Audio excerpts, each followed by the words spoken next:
সালমান শাহ তো লুকিয়ে কান্না আপনি দেখেননি, দর্শক দেখেনি, জনগণ দেখেনি, সালমানের মা তো দেখেনি। ও তো মেন্টালি ডিপ্রেশন থাকতেছিল। সালমান শাহ হত্যা মামলায় গ্রেফতার হয়েছেন চলচ্চিত্রের খলনায়ক আশরাফুল হক ডন। দীর্ঘ ২৯ বছর পর বহুল আলোচিত এই মামলায় ডনের গ্রেফতারে নতুন করে আলোচনায় এসেছে সালমান শাহের মৃত্যুর রহস্য।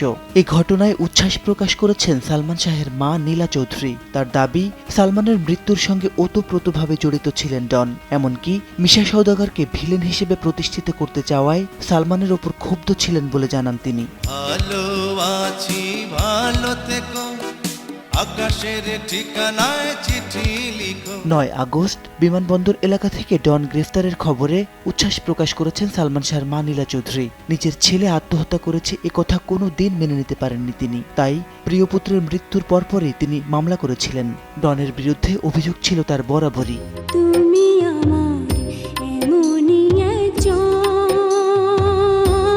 ডন গ্রেফতারের খবরে নীলা চৌধুরী জানিয়েছেন, আলহামদুলিল্লাহ, আমি খুব খুশি। যারা দেশের ক্ষমতায় থাকেন তাদের উপরে নির্ভর করে সবকিছু। বাংলাদেশের প্রতিটি মানুষ চেয়েছে সালমান শাহের বিচার। তাকে যখন হত্যা করা হয়েছিল তখন সে ছিল একা, কিন্তু আমি যখন বিচারের জন্য দাঁড়িয়েছি তখন দেশের জনতা ছিল আমার সঙ্গে। মায়ের দাবি, সালমান হত্যাকাণ্ডের সঙ্গে ওতপ্রোতভাবে জড়িত ছিলেন এই ডন। শুধু তাই নয়, সালমানের মৃত্যুর পর তাকে নানাভাবে অপমান করেছে এবং তার ছেলের নামে অনেক মিথ্যা অপবাদ দিয়েছে। আজ সে গ্রেফতার হয়েছে, সব প্রমাণ হবে একদিন।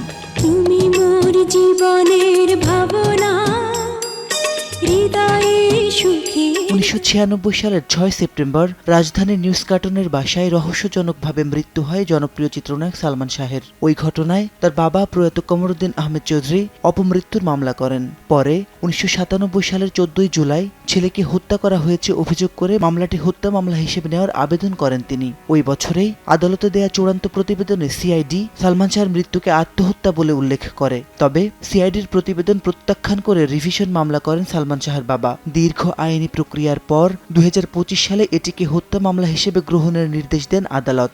মামলায় সালমান শাহের স্ত্রী সামিরা সহ ১১ জনকে আসামি করা হয়, তার মধ্যে ডন ছিলেন একজন। মামলায় তদন্ত প্রতিবেদন দাখিলের জন্য আগামী ৩০ আগস্ট দিন ধার্য করা হয়েছে। মাসিদ রানো, সময় সংবাদ, ঢাকা।